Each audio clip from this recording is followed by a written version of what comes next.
খুবই পপুলার এই ড্রিঙ্কসটি বুবা পালস। তো এই ড্রিঙ্কসটি খাওয়ার জন্য বাইরে কিন্তু আমরা 500 টাকা খরচ করি, অথচ বাসায় কিন্তু 50 টাকা খরচ করে কিন্তু আমরা তৈরি করতে পারি।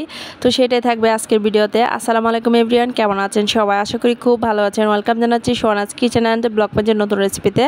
আশা করি রেসিপিটি সবার খুব ভালো লাগবে। ভালো লাগলে অবশ্যই লাস্ট পর্যন্ত কন্টিনিউ করবেন। আর আমার পেজে যারা নতুন আছেন তারা অবশ্যই পেজটাতে ফলো দিয়ে সাথেই থাকবেন। আর এই ড্রিঙ্কসটি এত বেশি মজা, আপনারা একবার হলেও ট্রাই করে দেখবেন। এটা বাইরে এত টাকা দিয়ে কিনে খাওয়ার কোনো প্রশ্নই আসে না। বাসায় খুব সহজে কিন্তু বানিয়ে নিতে পারেন 50 টাকা খরচ করে, তাওকে অনেক দিন রেখেও খেতে পারেন। আপনি অনেক দিনের জন্য ফ্রিজে এই বাবলসগুলো কিন্তু আপনি নর্মাল ফ্রিজে সংরক্ষণ করে রাখতে পারেন। যখন এই ড্রিঙ্কসটা তৈরি করবেন তখনই দিয়ে খেয়ে নেবেন। এই বাবলসগুলোর জন্যই কিন্তু ড্রিঙ্কসটা এত বেশি টেস্টি হয়। আপনারা অবশ্যই ট্রাই করবেন। তো ফার্স্টে আমার এখানে সাবুদানা লাগবে। আমি যেহেতু সংরক্ষণ করব তো একটু বেশি করে দিয়ে নিয়েছি, আর কোকো পাউডার দিয়ে নিয়েছি, চিনি দিয়ে নিয়েছি। তো সবগুলো দিয়ে এটাকে একটু মিক্স করে নেব। মিক্সিং করে তারপর এটাকে ব্লেন্ড করে নিতে হবে, আর অনেক একটু সময় ধরে এটাকে ব্লেন্ড করে নিতে হবে। তো আমি এখানে একটা ভুল করে ফেলছিলাম, আমি এটাকে প্রথমে ছেলে নেই পানি ঢেলে দিয়েছিলাম। যাই হোক, আপনারা এটাকে ছেলে নেবেন, তাহলে যে উপরে যে দানা দানা বাপটা এটা চলে যায়।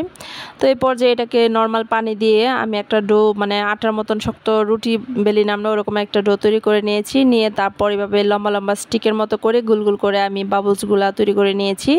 তো নিয়ে তারপর আমি আগে থেকে চুলাতে পানি বসিয়ে রেখেছিলাম। পানিটা গরম হলে এটাকে প্রায় 20-25 মিনিটের মতন সিদ্ধ করে নিয়েছি। তারপর পানিটাকে ছেঁকে এটাকে আবারও চিনি ক্যারামেল করে তারপর এটাকে আমি রান্না করে নিয়েছি আর কি 5-10 মিনিটের মতন করে। তারপর তো এই পর্যায়ে এখন মেন যে কাজটা এটা করব। তো আমি এখানে কফি দিয়ে নিয়েছি, কফি পাউডার, তারপর চিনি দিয়ে নিয়েছি, আর 2 টেবিল চামচ গরম পানি দিয়ে নিয়েছি। দিয়ে এটাকে খুবই ভালো করে এটাকে বিট করে নিতে হবে।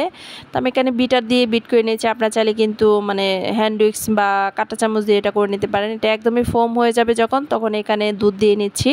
আমি দুধটা যেহেতু ঠান্ডা দুধ ইউজ করছি, আপনারা চাইলে গরম দুধ দিলে বা নর্মাল দুধ দিলে আপনারা এখানে আইস দিতে পারেন। তো আমার দুধটাই ঠান্ডা ছিল, তো আমি এখানে আর বরফ কুচি দিব না। তো এই পর্যায়ে এই যে মেন যে জিনিসটা মজাদার বাবলসগুলো দিয়ে নিয়েছি। দিয়ে এটাকে খুবই নাড়াচাড়া গোটাগাটি করে তারপর খেয়ে নেবেন। অফ কি যে শান্তি! গরমের মধ্যে মনে হয় এটা একদমই কলিজা প্রাণ ঠান্ডা করার একটা ড্রিঙ্কস। এটা ভীষণ মজা হয়। তো আমি উপরে একটু ডেকোরেশন করে নিচ্ছিলাম। তো এখানে চকলেট সিরাপ দিয়ে একটু, যেহেতু আমার ছেলে আসলে ওকে খুব সুন্দরভাবে পরিবেশন করে দিলে ও এটা পছন্দ করে খেতে। তো সবসময় এই জিনিসটা অনেক বেশি লাইক করে দেখি, যে কোনো জিনিস ওকে দিলে একটু সুন্দর গুজগাছ করে দিলেও এটা অনেক বেশি পছন্দ করে। তো ওর জন্য একটু আমি উপরে ডেকোরেশন করে নিচ্ছিলাম। এটা একদমই অপশনাল, আপনারা চাইলে এটা স্কিপ করতে পারেন। আমি চকলেট সিরাপ দিয়ে উপরে একটু ডেকোরেশন করে নিচ্ছিলাম আর কি।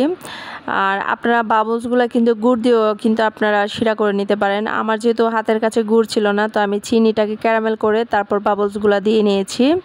তো দিয়ে তারপর পরিমাণ মতো করে পানি দিয়ে এটাকে প্রায় 10 মিনিটের মতো রান্না করে নিয়েছিলাম আর